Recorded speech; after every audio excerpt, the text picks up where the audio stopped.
You are listening to Parenting Our Future with certified parent coach Robin McMahon, author of The Yelling Cure and founder of Parenting for Connection. My podcast is all about providing you with the tools and solutions you need in your parenting so you can create the family you always wanted. For more information on my book and other resources, check out yellingcurebook.com. Hello and welcome back. It's Robin McMahon here. And on today's episode, we are going to be talking all about gratitude. I'm so happy to have my guest, Julie Boyer, who is a 3-time Amazon bestselling author, a 4-time entrepreneur, and a 3-time Ironman finisher. As a woman, she has practiced gratitude for more than a decade, and she is the founder of Wake Up with Gratitude. This most recent business was born after she survived a week-long coma due to a bacterial infection after her second miscarriage. That life-threatening experience taught her that every single day is a gift. Julie currently lives on Vancouver Island, where she balances several home-based businesses while homeschooling her 8-year-old daughter. Her mission is to inspire you to wake up with gratitude every day. Welcome, Julie. I'm so excited to be here, Robin. What an honor to be a part of this. Thank you. Oh, well, I am grateful that you're here. Start on a gratitude note. So, tell me a little bit about how you came to this. So you were struck with an illness, a week-long coma, and this is really where life changed for you. Can you tell us a little bit about that? Well, I think I'll rewind just a little bit because before I got sick, I actually had already been practicing gratitude for some time. So I had the opportunity to see Sean Akers speak live, and his book is called The Happiness Advantage. I'm sure we can link to it in the show notes. And that book really changed the direction of my life. And one of the things that Sean said when I heard him speak live is he's like, it takes 21 days to shift your mindset and your mood. And he gave a bunch of suggestions of things you do. But the thing that caught my attention was writing in a gratitude journal. Now, I had done that before many times for many years, but it had never really stuck. But for some reason, when he spoke, it really made sense to me. And what he suggested was when you write in your gratitude journal to write 3 specific and different things every single day that happen in your life that you're grateful for. So it was a different way of looking at gratitude. It was really more specific. And so I adopted this practice. I actually added another 4th dimension, which was using gratitude to attract what I wanted in my life. And I used this practice for many, many years. This practice is actually what led me to deal with my first miscarriage. So I do have a daughter who is actually almost 9 now, and she's happy, she's healthy, but I've had 2 miscarriages since. And the first one, I actually dealt with it by writing my book, 30 Days of Gratitude. And a year and a half later, when I had not only a second miscarriage, but I ended up having to be in a medically induced coma in order to heal, you know, that when you wake up from something like that, it's like I always understood I had a really strong gratitude practice before all these things happened. And we can talk about that later. But it was like really understanding that I could have not woken up, right? I could have not had the gift of another day. And so that's what ended up happening is it ended up just becoming, you know, this is my core message, and all that I do is like just to give thanks for the gift of another day. And that's really, you know, in a very short, condensed version of the story, how much gratitude has impacted my own life. Wow. I think that it's got to be hard to wake up after an experience like that and feel grateful. Yeah, you know, it's interesting. You know, a few people in my life said, you know, because there was definitely some medical negligence that happened. I could have pursued, you know, the physician or not, but I was like, I can't. Like, I just can't put my energy into trying to find fault or blame for this, or be angry about it. Because I knew that if I was angry, I wouldn't heal as quickly. And I also knew that like I really had been given a gift. Like there was a day where it was like it was really close. Like there was a day where it was like we weren't sure which way it was going to go. Wow. And for my family, that was obviously extremely frightening. But luckily, I turned the corner and went the other way. And yeah, I just decided that, you know, I mean, all of us have challenges that come into our life. And what I try to teach is I really hope you never have to go through any kind of life-threatening injury or accident or trauma in order to shift to being grateful. My encouragement is to teach people and inspire people to start their gratitude practice today while life is fine. Mm-hmm. And then, you know, when stuff does happen, because it will, then you have this practice in your repertoire of ways to get through difficult moments. And I think a lot of that comes back to like parenting and why gratitude and parenting actually really work well together, which is why I'm excited we're talking about this. Yeah, absolutely. And I like what you said too, that, you know, dwelling on it, it wasn't going to make you heal any better, that it was the gratitude that, you know, really helped you to open up to the healing. But also what I like what you just said is that, you know, don't wait until you have a catastrophe or a major illness or you lose someone. Start today, because there's always things that you can be grateful for right this minute. And I love talking about joy. I love talking about gratitude because, and especially when it comes to our kids, right? What I know is I hear a lot of parents really frustrated with their kids, right? Because their kids don't appreciate the things that they do for them. Kids don't seem to value money, or don't seem to value the gifts that they have, or the lifestyle that we have. Most of us live in a time of great abundance, right? And so we may not have experienced that in our own childhoods, and so then we see our kids. And so I think, you know, when we want to cultivate gratitude, we want to do it so that our kids really learn authentic gratitude, not making them say thank you, because making them say anything doesn't make them feel it, right? And then there's also our prejudices as well as parents. So I'm going to get you to talk about it, and then I'm going to just sort of bring in our filter as parents when we label our kids as selfish and different things like that. So if you can tell me what is a really great way to cultivate gratitude for kids? Well, the thing is, it actually does take a lot of time for children to understand what gratitude and appreciation is. Like, that's the challenge, is it's a fairly high level intellectual concept, the concept of gratitude. It actually isn't easy. And I speak from experience, because this is something that I've been working with my own daughter since she was about 5. So when she was 5, we did this, we had like one of those page-a-day calendars. And what we would do is on the back of each day, we would write down, I am so happy and grateful that. So I would write it, or her dad. And then she would write down something she was grateful for that day. So we had these little, you know, pieces of paper, and she would write down one thing. You know, she's 5, she's learning to write. It's also a good way to help your kids with their handwriting by doing this. So then we would fold them up and we put them in like her gratitude jar. So she had a gratitude jar, and she would put all these little papers into it.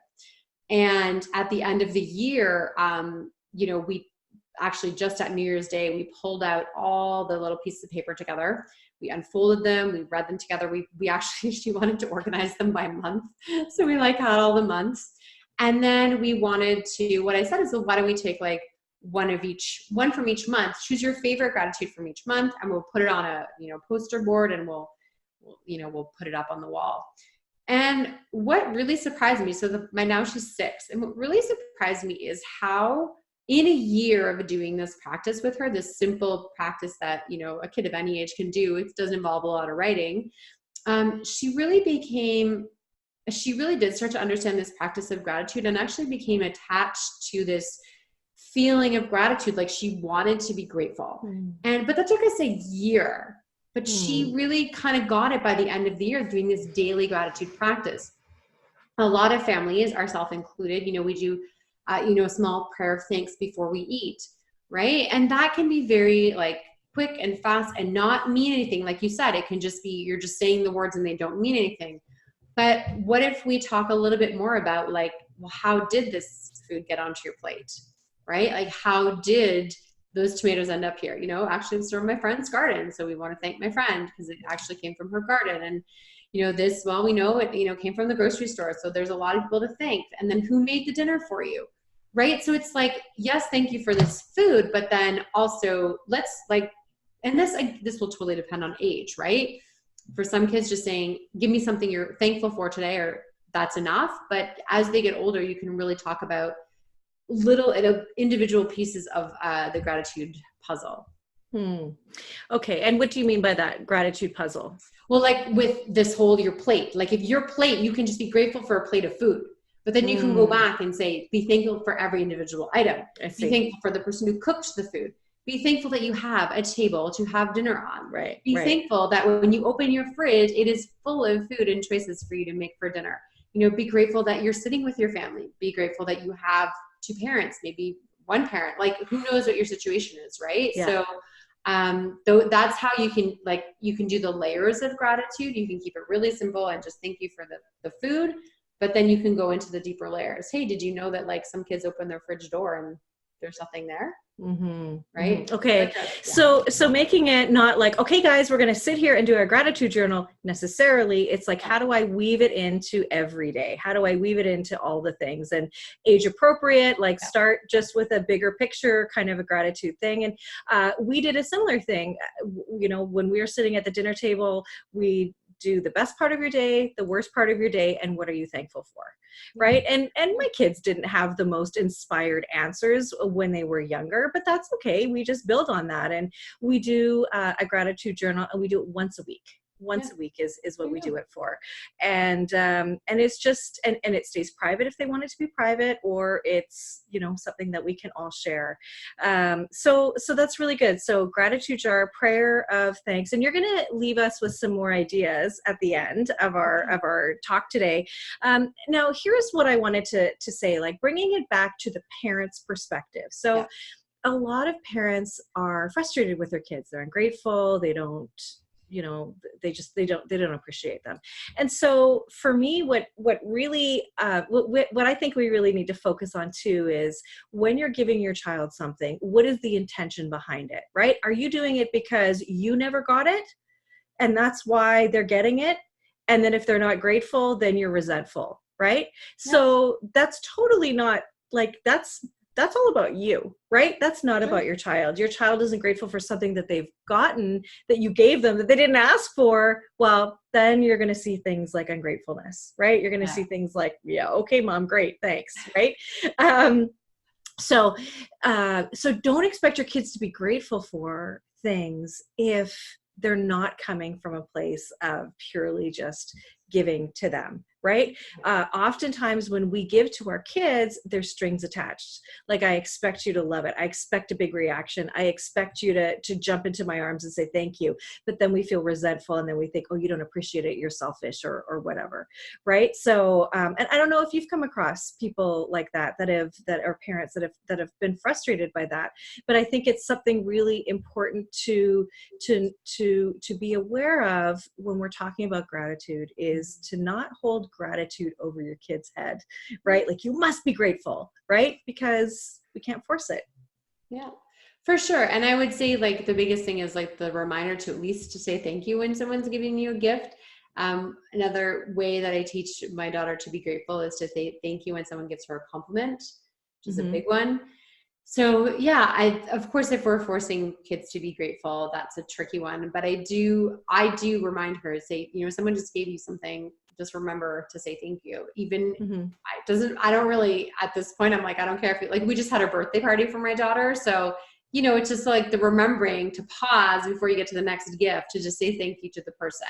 Right. And I'm not asking them to lie about whether they liked a gift or not. I'm just asking to like, thank you for the act that someone gave you something for your birthday, because it's very generous. That people, I mean, I find that that's really, the whole birthday party thing is very interesting to me in terms of, you know, the gratitude and all that, like that we have these parties, right? Like for our kids, it's amazing, you know, that we can do this. And that goes back to, you know, being grateful as parents, like that what we can offer our kids. And I think about what you said, you know, are we offering it because we didn't have it?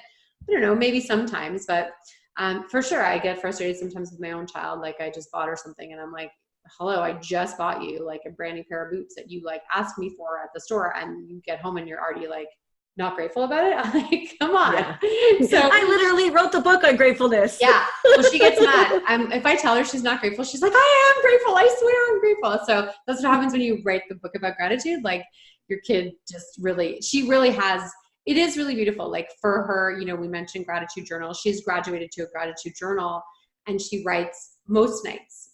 I don't force it. I just ask her, do you want to write in your gratitude? But it's one of those things that like, if there was a fire, she would grab her gratitude journal because it's really, really important to her that she wrote that. And she likes to look back and see what she wrote on other days. And she likes to see how her writing has improved and all these things. So I don't think you can go wrong as a parent with any kind of gratitude practice with your kids, but just being aware that you are practicing gratitude in front of them. I think that's also a big one too, is I'm sure this is, you know, a lot of what I know you do a lot of work with the frustration and our disciplining in our children. It's like, we have to model what we want our kids to, instead of telling them, hey, go write your gratitude journal. Like I'm writing a 100%. Yeah, 100%. You know, that's it. So it's a practice that we do as a family and it really does work. And I know a lot of families, the easiest one I think for families to adopt is for them to be sitting around a table together and giving thanks. I think that's the easiest thing for people to adopt at least once a week. You are currently listening to the Parenting Our Future podcast. I'm parent coach Robin McMahon. If you're enjoying this podcast, please share it with someone who you think might also need to hear this message. And please don't forget to subscribe, and I would be grateful if you gave me a 5-star rating on iTunes. If you'd like to connect with me, all my details are in the show notes, and for a copy of my book, go to yellingcurebook.com. Now back to the show. Okay, so that is great in terms of our kids. Now, as parents, we also need to cultivate gratitude. Yeah. And we want to do that because we know the studies show that when you're more grateful, you're happier, you are more connected with yourself, with others, and life is just more joyful. So as parents, we are stressed, we're overwhelmed, we're busy, we're going from place to place. We've got, you know, some of us work, some of us run our home, some of us do it all, some of us are on their own and have co-parents. How can we be grateful when things suck or when things are hard? You know, one of my favorite strategies to use specifically in a moment for gratitude as a parent is when you're in the moment and you're frustrated or angry with your child. This is age appropriate, but if you can, just step outside of wherever you are, like physically, like put your body outside of the house, just step outside.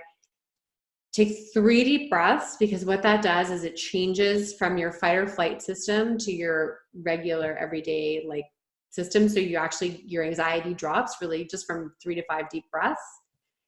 Take a look around, see what's around, observe some nature, look for a tree or a bird or listen, close your eyes, and then say out loud 3 things you're grateful right in that moment. And it might just be that you're breathing. It might just be that you have an offspring, and it might just be that, you know, you have a home. Like really simple, like 3 things, and you say it out loud, and then you head back in and deal with the kid who's having a tantrum. And this strategy actually works really, really well because you've shifted your energy. You're coming from a more grateful place. You're no longer in fight or flight. Your walls aren't up. You know, to go really a bit deeper on the gratitude as a parent when you're frustrated with your kids, or you're in, like, maybe it's an ongoing thing. Maybe it's not just like a one-time thing. Maybe you're having difficulty with a child, an older child not listening or really challenging your boundaries. One thing that I do look at is I have friends who have lost children, and through miscarriage, through stillbirth, through SIDS, through SUDS, which is sudden death of a child that's over 1. I have friends who've dealt with their kids with childhood cancer. To me, it's like my kid is healthy. She is active. She has no physical limitations or mental limitations whatsoever. Like, that in itself is already a gift. And I just think about my friends and like, they're going through a much harder, more difficult time, and they'll never get to see their daughter grow till 9. Mm-hmm. Right? But I have a daughter who's just about 9, and I get to celebrate with that with her. Now that's hard to go to that place. It is. But sometimes in your most frustrated and angry part of time, like if you can't even get outside, like put yourself in the bathroom and just like think, pray and thank God or whoever you pray to that your child is healthy. Your child is, doing well, and your child is with you. And those things, I know that that's kind of going to a really dark place, and I get that, but sometimes it's like, we just need some perspective to say, like, in this moment, how bad is it? Mm-hmm. And maybe it is really bad, and maybe we need to get help, and maybe just stopping for a moment and getting clarity with this gratitude practice is the step forward to say, you know what, I can't do this anymore. I need help. Right? Yeah. It's great that you say that, because what you and I talk about is very similar. Like in my book, The Yelling Cure, I talk about practicing the pause and doing exactly what you're talking about.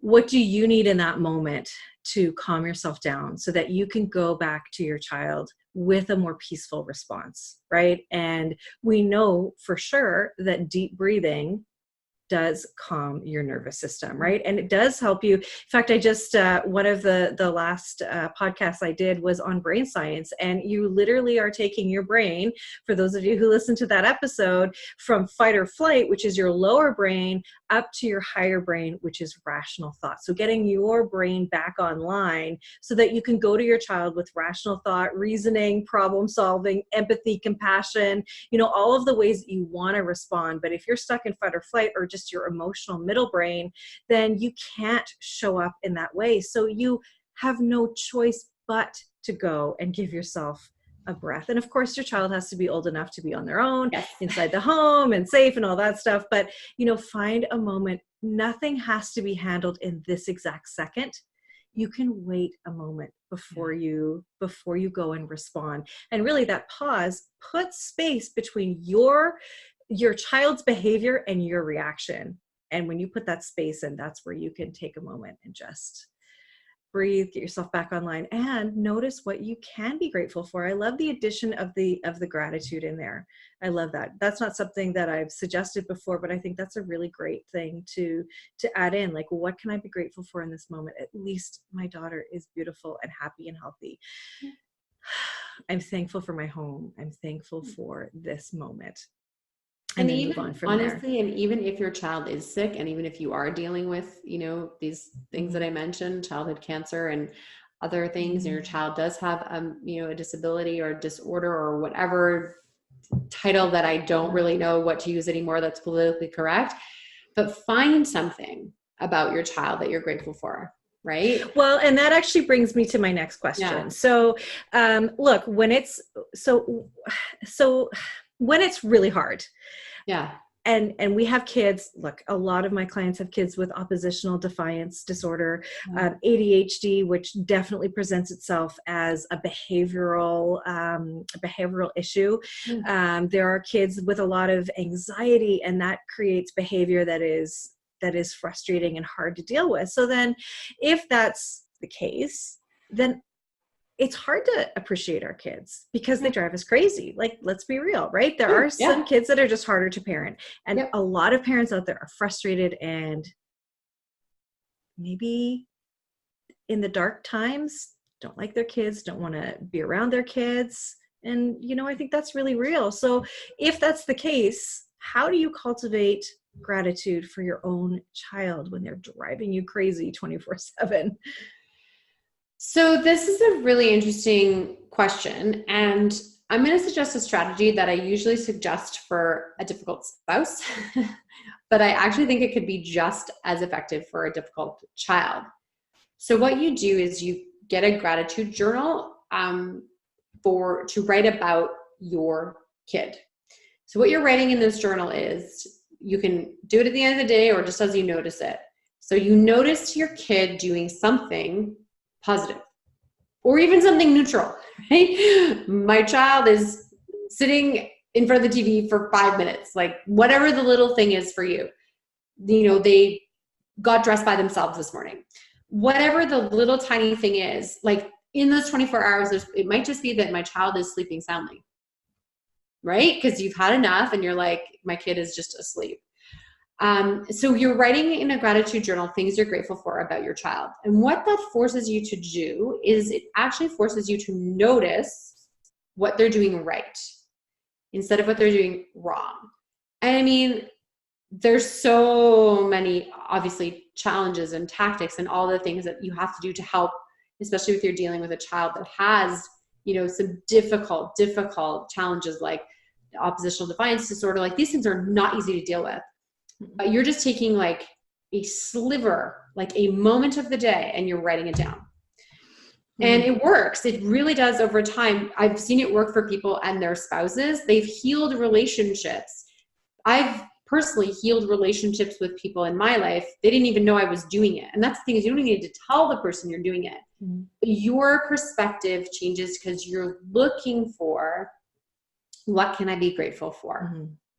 Well, and I can take it a step further too, because brain wise, what happens too is like we are built with a negativity bias, right? So we have 7 great things happen to us, 8, 9, 7, I just pulled out of the air. And then one bad thing happens, and that's the thing that we focus on. So what we need to do to level the playing field and keep it more even is to cultivate those moments of joy and appreciation. And I think too that when you are practicing what you've suggested, I'd love to even say that we just appreciate things that they don't even have to earn. Like it's not about, I appreciate you because you got good grades, or I appreciated you because you did what I said. It's like, I just appreciate the way mummy sounds on your voice, or the how soft your skin is, or how sparkly your eyes are, or I love when I touch your hair, how soft it is and how it feels in my fingers. There are so many things, and you can voice them, you can write them, but appreciating your child for things that are not external but are true to who they are, that they didn't have to earn or anything like that, right? Because that does teach them that they are loved and lovable, and that they are worthy, and those are strong messages to give to your child, don't you think? Yeah, for sure. And I do think when we start, it's a filter, right? So we're changing our filter. We all have phone filters. We all Instagram filter, all use It's them. true. So we all have a filter that we see the world through already. And especially when we've been dealing with a challenge with a, child, like I went through it last year. Like it was really tough. My daughter went through really difficult separation anxiety and couldn't go to school, and we ended up homeschooling out of trauma, not out of choice. And she and I had a really rocky time, but I kept writing in my gratitude journal, and I look back at those and I was struggling to find things to be grateful for. Let me tell you, I look back and I'm like, oh, that's the line right there. Is that really grateful? I don't know. But I still kept writing because I knew that I had to get through the really, really, really hard times that we went through. And that's the time when the gratitude is the most important. And that's why, just to reiterate what I said at the beginning, is start your gratitude practice today while things are okay. If they're going hard, if it's difficult and challenging, by all means, hop in on the gratitude train. But if things are okay right now and you're like, I don't know about this gratitude stuff, started anyways. My favorite practice that is so simple to do is just to wake up with gratitude and say, when you wake up, you say, thank you for this gift of another day. A simple way to remember how to do that is to change the name of your alarm on your phone. So if you're using your phone as your alarm, which most people are, you can actually change the name of your alarm. So you can change it to gratitude, I am grateful, whatever. Beautiful. Yeah, super easy. Or put a thank you card on your bedside table, or a sticky note on the wall that says, thank you for this gift of another day. Any little teeny tiny reminder. If you just give your mind 30 seconds of gratitude to start the day, it will actually set off a better chain of events that will make it easier to deal with a difficult child, or a difficult situation, or a difficult parenting or co-parenting situation. Yeah. And I love that. I love sticky notes. I tell all my clients to put sticky notes of their new beliefs and their intentions and that sort of thing. So I love that. And what I want to really say here is that you are not saying that we are looking at the world through rose-colored glasses. We are just noticing what's also true. Like, yes, my child is difficult and I'm struggling and I feel like he's not grateful. But what's also true is I love his hugs. I love just being close to him. I love it when he talks to me. I love it when I put him to sleep and I get an extra cuddle. Like, there's lots of things to also notice that are true. And I think that practice is also about us too. Like, how good did my coffee taste this morning? How good did that drink of cold water feel, when I was drinking it, when I was so thirsty and I was hot out? It's not just looking on the bright side and being positive. It's taking in and owning those things that could be neutral or, like you said, right, or insignificant. Those things can be brought in to our awareness to really cultivate that joy. Yeah, absolutely. Yeah, I love it. What a great conversation. So now to end our time here together, you are going to provide my listeners with some information on gratitude habits. Yeah. And you also send out a really beautiful weekly gratitude love letter. I love that so much. So I would love everybody listening to subscribe to your newsletter and get a bunch of we all tips. Get so much news, so I want to get some love in your inbox instead. Yes, I love it. I love that you call it a love letter, because it's love for ourselves, for our lives, for our kids, and we have to go and be intentional about what we think, what we say, and what we notice. And the more intentional we are about taking in those gems of life, those little moments, it does make us happier. We know it. The science proves it. So why not do it? Get your journal. And look, it doesn't have to be an expensive journal, right? No. To be honest, with our gratitude journals, I took booklets that they didn't use for school the year before, and we just use those, like use some 3-hole punch paper or whatever. Yeah. And the opposite of that is, you could, if your kids are really excited about doing this, is take them to like a Chapters Indigo or Borders or whatever, and physically like pick out one that they would like to write in. Cause that also sometimes gets exciting, is like, I'm always like looking for my next journal, cause I know I'm going to need a new one. And I'm like, so that's also a way to get them involved in the process, is to choose their own journal. Okay, well that's awesome too. Yeah, I love it. I love a fun journal. Both answers are good. Okay, great. Well, thank you for your work in this area. You've done so much. Wake Up with Gratitude is just such a beautiful concept. So I love it. And thank you for being here. Thank you for listening to this edition of my podcast, Parenting Our Future. I'm parent coach Robin McMahon, and if you're enjoying this podcast, please share it with someone who you think might also need to hear this message. And don't forget to subscribe, and if you like my work, I'd be grateful if you gave me a 5-star rating.